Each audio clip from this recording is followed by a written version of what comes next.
Hello बच्चों, MR mathematics में आपका स्वागत है। आज हम लोग संख्या के बारे में जानेंगे, इसलिए कि जो 10th का मैथमेटिक्स है उसमें हम लोग वास्तविक संख्या पढ़ रहे थे।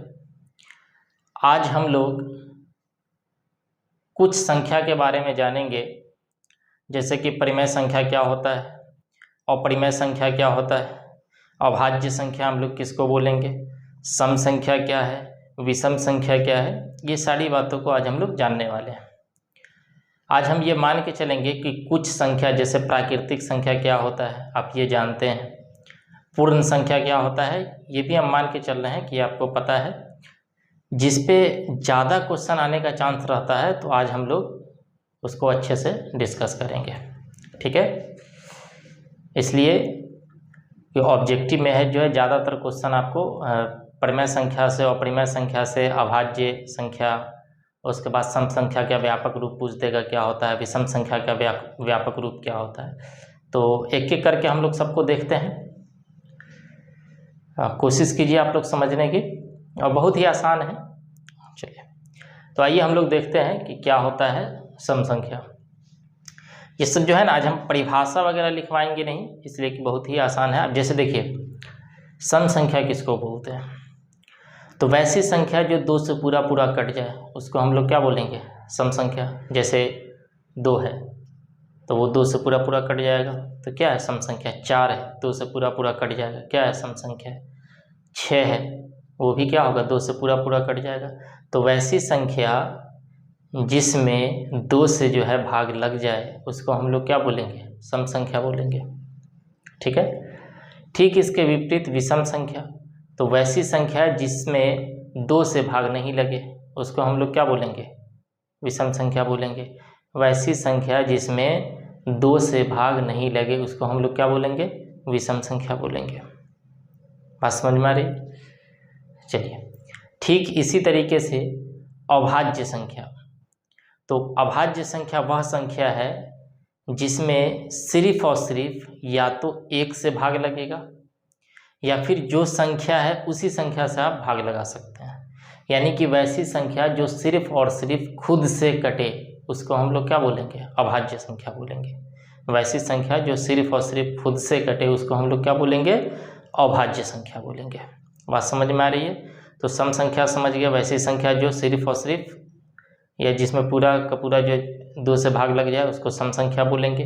वैसी संख्या जिसमें 2 से भाग ना लगे उसको विषम संख्या बोलेंगे। और वैसी संख्या जो सिर्फ और सिर्फ खुद से कट सकती है उसको हम लोग अभाज्य संख्या बोलेंगे। तो 3 संख्या के बारे में जान गए, ठीक है। अब हम लोग देखते हैं कि सम संख्या का व्यापक रूप क्या हो सकता है। जैसे आपसे अगर क्वेश्चन पूछ दे कि सम संख्या का व्यापक रूप बताएं,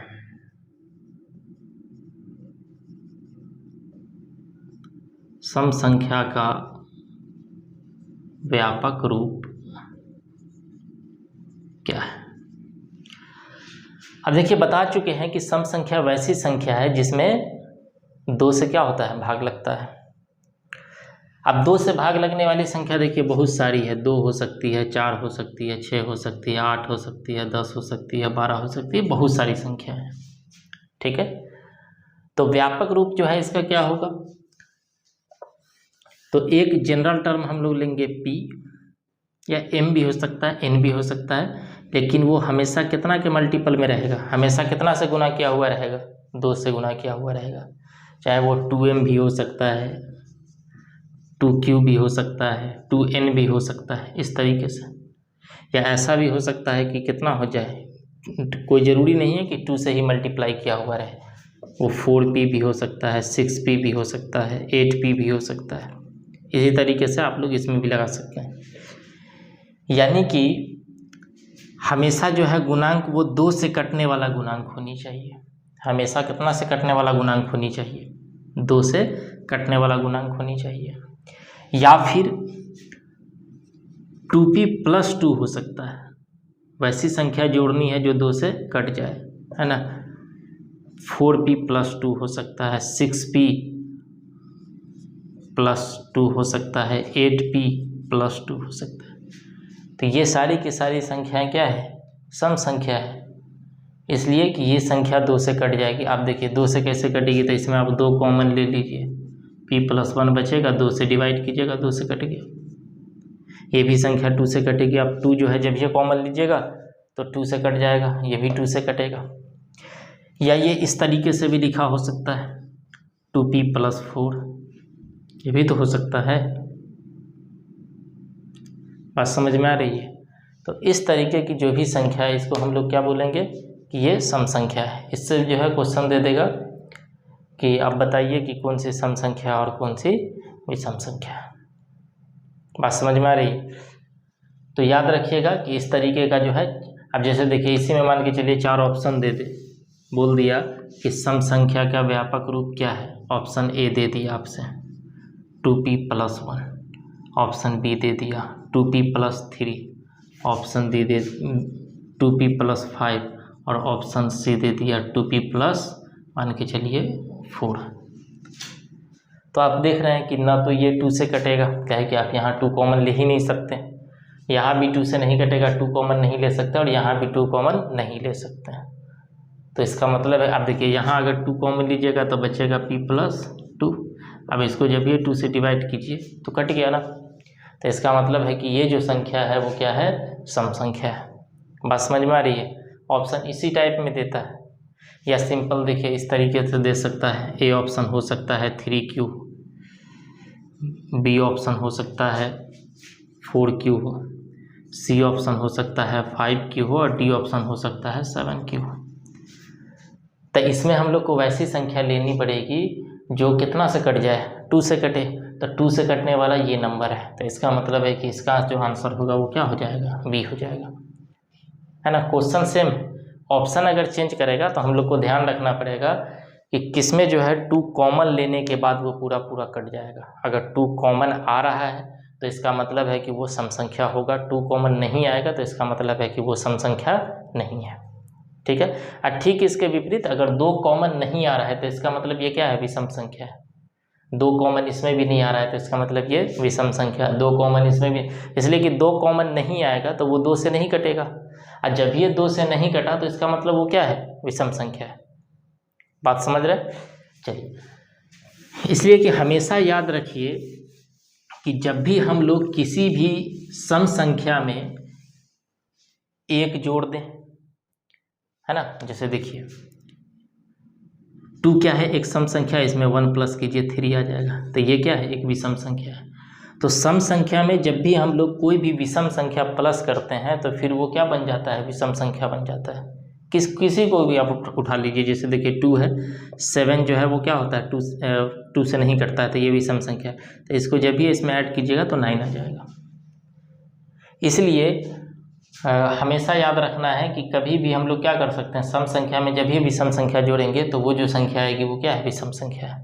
लेकिन अगर सम संख्या में हम लोग सम संख्या ही प्लस करते हैं तब वो क्या बनेगा, 2 × p+1, तो ये अभी भी क्या है, सम संख्या, इसलिए कि ये 2 से कट जाएगा। बात समझ रहे हैं आप लोग? तो इसको लेकर के एकदम जो है क्लियर कर लेना है कि जब 2 से कटे तो इसका मतलब है कि वो सम संख्या है। या तो डायरेक्ट दे सकता है इस तरीके से, 2m हो, 4m हो सकता है, 6m हो सकता है, या फिर प्लस माइनस करके दिया हो सकता है। कोई ज़रूरी नहीं कि प्लस हो, माइनस भी हो सकता है ना, ये ऑप्शन में माइनस भी हो सकता है। ठीक है। तो जहाँ डायरेक्ट देगा तब तो हम लोग डायरेक्ट जो है इसको भाग दे करके देख लेंगे कि 2 से कटने वाला है कि नहीं। 2 से कटेगा तो बोल देंगे कि सम संख्या है, 2 से नहीं कटा तो बोल देंगे कि क्या है, विषम संख्या है। लेकिन अगर प्लस या माइनस में दिया रहे तो हम लोग क्या देखेंगे कि कॉमन होता है कि नहीं होता है। अगर कॉमन हो रहा है तो इसका मतलब, अगर 2 कॉमन हो रहा है, कॉमन होने का मतलब कि 3 कॉमन नहीं ले लेना है, 2 अगर कॉमन हो रहा है तो इसका मतलब वो क्या है, सम संख्या है। अगर 2 कॉमन नहीं हो रहा है तो इसका मतलब वो क्या है, विषम संख्या है। बात समझे? तो सम संख्या को लेकर के विषम संख्या को लेकर के पूरी बात क्लियर हो गई कि जो 2 से पूरी कट जाए वो क्या है, सम संख्या है। जो 2 से नहीं कटे वो विषम संख्या है। और इस टाइप में अगर आपसे क्वेश्चन पूछ ले सम संख्या और विषम संख्या को लेकर के तो इसको अच्छे से स्टडी कर लेना है। बात समझ में आ रही है? चलिए, अब हम लोग आते हैं अभाज्य संख्या पर। अब जैसे क्वेश्चन आपसे दे दिया कि बताइए निम्न में कौन अभाज्य संख्या है। निम्न में कौन अभाज्य संख्या है?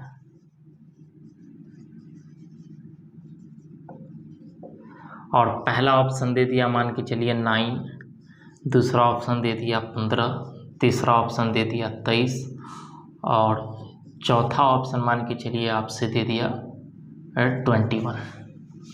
ठीक है, तो अभाज्य संख्या में हम बता चुके हैं कि वैसी संख्या जो सिर्फ और सिर्फ खुद से कटे, वैसी संख्या जो सिर्फ और सिर्फ खुद से कटे तो उसको हम लोग बोलेंगे कि अभाज्य संख्या है। अब देखिए 9 है तो 9 कैसी संख्या है? तो 9 में पूरा पूरा 2 से भाग नहीं लगेगा, तो ये क्या है? विषम संख्या है। 9 क्या है? विषम संख्या है। लेकिन अभाज्य संख्या नहीं, इसलिए कि इसमें 3 से भी भाग लग जाएगा। और अभाज्य संख्या की परिभाषा क्या है? वैसी संख्या जो सिर्फ और सिर्फ खुद से कटे, है ना। जैसे 15 है तो देखिए 15 क्या है? एक विषम संख्या, इसमें 2 से भाग नहीं लगेगा, लेकिन 5 से भाग लग जाएगा, 3 से भाग लग जाएगा, दूसरे नंबर से तो कट रहा है ना, तो इसका मतलब ये क्या है? एक विषम संख्या, अभाज्य संख्या नहीं हो सकता। इसमें आप देखिए कि 23 एक ऐसी संख्या है, 23 जो सिर्फ और सिर्फ खुद से कटेगा। आप इसमें सिर्फ और सिर्फ 23 से ही भाग लगा सकते हैं, इसके अलावा इसका कोई दूसरा गुणनखंड नहीं हो सकता है। तो अभाज्य संख्या का जो गुणनखंड होता है तो जो जैसे 3 है और 1 होगा, इसके अलावा तो कुछ हो ही नहीं सकता। लेकिन बाकी सबका गुणनखंड आप आराम से कर सकते हैं। इसका गुणनखंड 3 5 होगा, इसका गुणनखंड 3 7 होगा, 3 7 21 होता है। बात समझ में आ रही है? तो अभाज्य संख्या को लेकर के जो है एकदम क्लियर कर लेना है कि वैसी संख्या जो सिर्फ और सिर्फ खुद से कटे तो इसका मतलब वो क्या है? अभाज्य संख्या है। और अभाज्य संख्या आप देख भी सकते हैं, जैसे देखिए मान के चलिए, अच्छा पहली अभाज्य संख्या अगर पूछेगा तो क्या होगा? तो याद रखिएगा कि 1 जो है वो अभाज्य संख्या नहीं है। पहली अभाज्य संख्या जो है वो क्या है? 2 है। पहली अभाज्य क्या है कि 2 में आप सिर्फ और सिर्फ 2 से भाग दे सकते हैं, बाकी तो किसी से कटेगा नहीं। तो इसका मतलब है कि 2 जो है वो क्या है? पहली अभाज्य संख्या है। क्वेश्चन जो है एकदम अजीब टाइप पूछेगा, वो बोलेगा कि जो है पहली जो है सम अभाज्य संख्या बताइए। क्या बोलेगा? कि पहली सम अभाज्य संख्या बताइए। तो एक ही ऐसी अभाज्य संख्या है जो क्या है? सम है। 2 क्या है? एक सम संख्या, 2 से कट रहा है, तो ये एक सम संख्या भी है और ये एक अभाज्य संख्या भी है। तो जब भी जो है क्वेश्चन इस टाइप का आ जाए कि पहली सम अभाज्य संख्या बताइए, यानी कि जो ऐसी अभाज्य संख्या बताना है जो क्या हो? सम हो, तो वो कौन सी संख्या होगी? 2। और पहली अभाज्य संख्या भी कितनी है? 2। बात समझ में आ रही है? तो जो है इसका क्वेश्चन 2 तरीके से बन सकता है। एक बोल देगा कि जो है पहली समअभाज्य संख्या बताइए, या सीधे बोल देगा कि पहली जो है अभाज्य संख्या बताइए। तो पहली अभाज्य संख्या कितनी है? 2 है।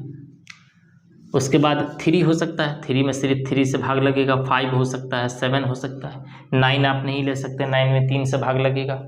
एक 11 हो सकता है, 13 हो सकता है, 17 हो सकता है, 19 हो सकता है, 23 हो सकता है ना।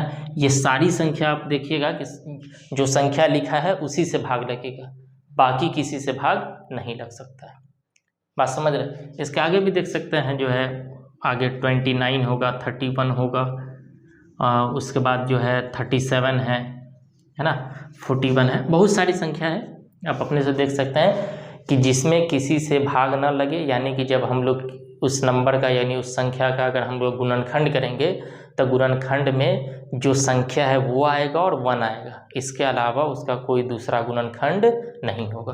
तो इसको हम लोग क्या बोलेंगे? अभाज्य संख्या बोलेंगे। बात समझ में आ रही है? तो 3 चीज़ जो है क्लियर हो गई कि सम संख्या क्या है, विषम संख्या क्या है, उसके बाद सम संख्या का व्यापक रूप किस तरीके से पहचानना है, विषम संख्या का व्यापक रूप कैसे पहचानना है, और उसके बाद हम लोग को अभाज्य संख्या कैसे पहचानना है। बात समझ में आ रही है? चलिए, लिखना चाहें तो आप लोग लिख सकते हैं। अब हम लोग जानते हैं कि परिमेय संख्या क्या होता है। अब हम लोग जानेंगे कि परिमेय संख्या क्या होता है, तो इसका जो है हम लोग अच्छे से परिभाषा पहले देखेंगे कि परिभाषा क्या है, और फिर उसके बाद जानेंगे कि अपरिमेय संख्या क्या होता है। पहले परिमेय संख्या समझ लेते हैं।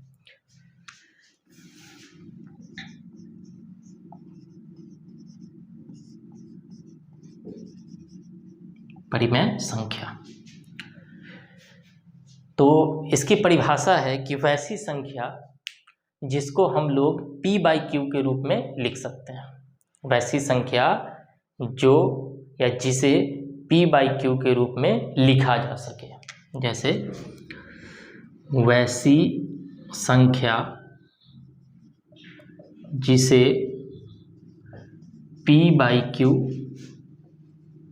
के रूप में लिखा जा सके,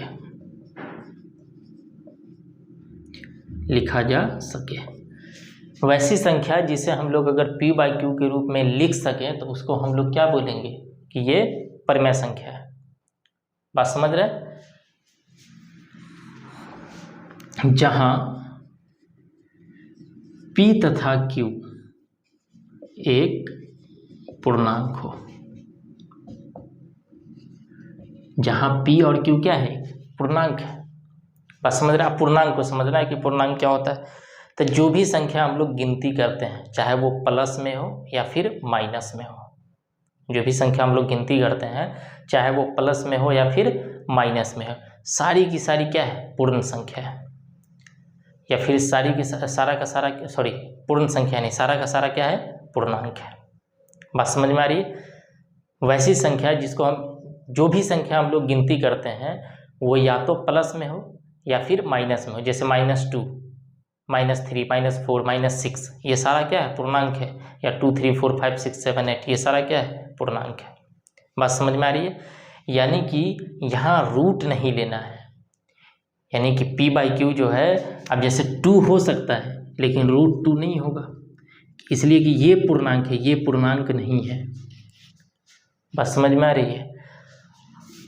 यानी कि अगर हम लोग बात करें कि कौन कौन सा जो है परिमेय संख्या हो, तो क्या बताइए कि एक जो है वो परिमेय संख्या है कि नहीं? बिल्कुल है, इसको p/q के रूप में लिख सकते हैं। क्या कि आप लोग को पता होगा कि बट्टा में अगर कुछ नहीं दिया रहता है तो इसका मतलब कितना होता है, 1। तो p/q के रूप में लिख दिए, p का मान 1, q का मान भी कितना है, 1 है। 2 भी क्या है, एक परिमेय संख्या है, इसको भी हम लोग p/q के रूप में लिख सकते हैं, दोनों पूर्णांक है। 3 क्या है, यानी कि जितनी गिनती की संख्या हम लोग देख रहे हैं सारा का सारा क्या है, परिमेय संख्या है। जो भी गिनती की संख्या है सब क्या है, परिमेय संख्या है। ठीक इसके विपरीत क्या है, अपरिमेय संख्या है, कि वैसी संख्या जिसको हम लोग p/q के रूप में नहीं लिख सकते। इसका सिंपल सा मतलब है कि हम लोग अपरिमेय संख्या उसको बोलेंगे जिस पर क्या हो, रूट लगा। हम लोग अपरिमेय संख्या उसको बोलेंगे जिस पर रूट लगा। और सबसे ज़्यादा क्वेश्चन जो है इसी पे पूछता है ना, कि आपको दे देगा कि बताइए निम्नलिखित में कौन अपरिमेय संख्या है, तो आपको पहचानना पड़ेगा कि कौन अपरिमेय है और कौन परिमेय है। बात समझ में आ रही है? तो याद रखना है कि जिस पर रूट न लगा हो, सिंपल है कि जिस पर रूट न लगा हो वो क्या है, परिमेय संख्या है। जिस पर रूट लगा है वो क्या है, अपरिमेय संख्या है। लेकिन एक चीज़ आपको ध्यान रखना पड़ेगा कि अगर रूट लगा है तो आपको ये चेक करना पड़ेगा कि वो रूट से बाहर निकल सकता है कि नहीं निकल सकता है। अगर वो रूट के बाहर निकल सकता है तो इसका मतलब है कि वो क्या है, परिमेय संख्या है। तो सिंपल ये देख करके कि रूट देख करके हम लोग को नहीं कह देना है कि ये क्या है, अपरिमेय संख्या है। बात समझ में आ रही है? सिर्फ और सिर्फ रूट देख करके ये नहीं डिसाइड कर लेना है कि ये क्या है, अपरिमेय संख्या है। हमको ये चेक करना पड़ेगा कि वो जो रूट के अंदर जो संख्या है क्या वो रूट से बाहर निकल सकती। अगर वो रूट से बाहर निकलेगी तो इसका मतलब है कि वो क्या है, परिमेय संख्या है। जैसे कुछ एग्जाम्पल देखते हैं, ठीक है। अपरिमेय संख्या का परिभाषा लिखने की जरूरत नहीं है ना, इसी को लिख दीजिएगा कि वैसी संख्या जिसे p/q के रूप में नहीं लिखा जा सके उसको हम लोग क्या बोलेंगे, अपरिमेय संख्या। अब कुछ एग्जाम्पल देखते हैं, मेन एग्जाम्पल ही समझना है कि क्वेश्चन यहीं से बनेगा। अब जैसे देखिए √3 की बात करेगा, अपरिमेय संख्या है, सिंपल है, बता दिए हैं कि जिस पे रूट लगा हो, अब 3 तो बाहर निकलेगा नहीं। क्या है कि हम लोग रूट के बाहर तभी निकाल सकते हैं जब जो है किसी नंबर का जोड़ा लग जाए, यानी 2 नंबर एक ही जैसा हो, रूट के अंदर अगर गुना किया हुआ है तो उसमें से हम लोग एक नंबर क्या करते हैं, बाहर निकाल लेते हैं, रूट हट जाता है। बात समझ रहे? तो 3 तो अकेला है तो 3 तो बाहर निकल नहीं सकता है। अगर हम लोग बात करें 5 की, ये भी बाहर नहीं निकलेगा, अपरिमेय संख्या है। बात करें √6 की, ये भी बाहर नहीं निकलेगा, इसलिए कि √6 का जब हम लोग गुणनखंड करेंगे तो 2 × 3 होगा, तो 2 भी अकेला है, 3 भी अकेला है, जोड़ा तो लगा नहीं, तो इसका मतलब है कि ये भी रूट से बाहर नहीं निकलेगा। लेकिन अगर हम 4 की बात करें तो 4 को आप देख सकते हैं कि इसका गुणनखंड कितना होगा, 2 × 2। तो देख रहे हैं 2 का क्या हो गया, जोड़ा लगा।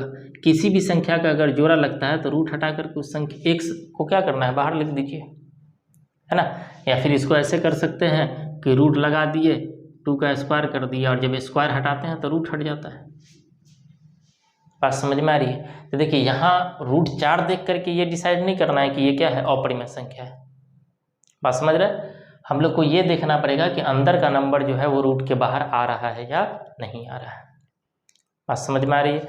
जैसे मान के चलिए √9 है, तो आप देख सकते हैं कि √9 का जो गुणनखंड होता है वो 3 × 3 होता है, और 3 2 मरतबा है तो 3 का स्क्वायर कर सकते हैं, स्क्वायर हटाएंगे रूट हट जाएगा। बात समझ में आ रही है। तो इसका मतलब √9 भी क्या है, एक परिमेय संख्या है, और रूट तो लगा है लेकिन अंदर की संख्या रूट से बाहर हो रही है, तो इसका मतलब ये भी क्या है, अपरिमेय संख्या है।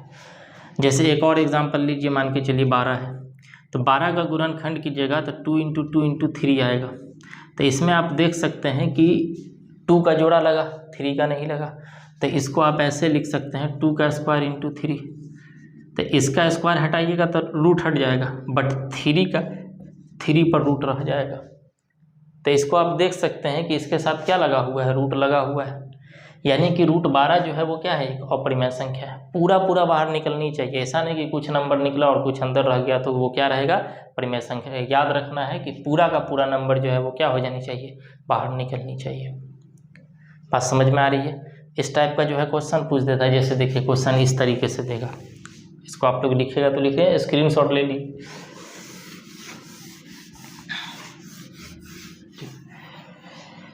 जैसे क्वेश्चन आपको दिया कि निम्न में कौन अपरिमेय संख्या है।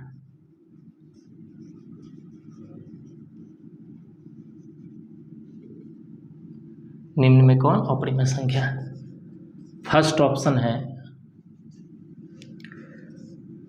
81 और बाई 16। सेकेंड ऑप्शन है √12 बाई √3। थर्ड ऑप्शन है √9 बाई 16, और फोर्थ ऑप्शन है √36 बाई 20। तो अब आपको क्या करना है, देखिए इसमें पूछा है कि बताइए कौन अपरिमेय संख्या है, यानी कि ऐसी कौन सी संख्या है जो अपरिमेय है। अब बता दिए हैं कि अपरिमेय उसको बोलेंगे जो रूट के अंदर हो, है ना। तो बाकी सब तो रूट के अंदर है, जितनी संख्या दी हुई है सब क्या है, रूट के अंदर है। तो पहले हमको चेक करना पड़ेगा कि कौन कौन सी संख्या जो रूट के बाहर निकल सकती है। इसको अगर आप देखिए तो 81 होता है 9 × 9, 16 होता है 4 × 4। तो देख रहे हैं 9 का जोड़ा लगा तो 9 बाहर, 4 का जोड़ा लगा तो 4 बाहर, पूरा का पूरा रूट से निकल गया। तो इसका मतलब ये क्या है, अपरिमेय संख्या है। पहला तो आंसर नहीं होगा। दूसरा आप देखिए तो 12 का गुणनखंड कीजिएगा तो 2 × 2 × 3, और √3 तो जैसे वैसे, तो 2 का जोड़ा लगा तो 2 बाहर, √3 का नहीं लगा, √3 अंदर, और √3 पहले से, तो √3 से √3 कट गया, कितना बचा 2। ये भी पूरा का पूरा बाहर निकल गया। तो इसका मतलब ये भी क्या है, परिमेय संख्या है। तो ये भी आंसर नहीं होगा। यहाँ आप देखिए तो 9 का मतलब है 3 × 3, 16 का मतलब है 4 × 4। तो इसमें से देखिए 3 बाहर हो जाएगा, 16 में से 4 बाहर होगा, ये भी पूरा का पूरा बाहर निकल गया। तो ये भी क्या है, परिमेय संख्या है। तो ये भी आंसर नहीं होगा। डी का देखिए 36 का मतलब है 6 × 6, 20 को हम लोग लिख सकते हैं 2 × 2 × 5। इसका जोड़ा लगा 6 बाहर निकलेगा, 2 का जोड़ा लगा 2 बाहर निकल जाएगा, 5 का नहीं लगा ये अंदर रह जाएगा। तो इसमें रूट बचा, तो इसका मतलब है कि ये संख्या क्या कहलाएगी, अपरिमेय संख्या। तो √36/20 जो है ये क्या होगा, अपरिमेय संख्या। तो इसका आंसर कौन सा हो जाएगा, डी आंसर हो जाएगा। बात समझ में आ रही है। इस तरीके से हम लोग को पहचानना पड़ेगा। कि कौन सी संख्या रूट से पूरी की पूरी बाहर निकल रही है और कौन सी संख्या है जो रूट के अंदर रह जा रही है। अगर रूट के अंदर रह जाएगी तो इसका मतलब है कि वो क्या है, अपरिमेय संख्या है, और रूट से पूरी की पूरी बाहर निकल जाएगी तो इसका मतलब वो क्या है, परिमेय संख्या है। तो परिमेय संख्या और अपरिमेय संख्या को लेकर के जो है सारा कन्फ्यूज़न दूर हो गया।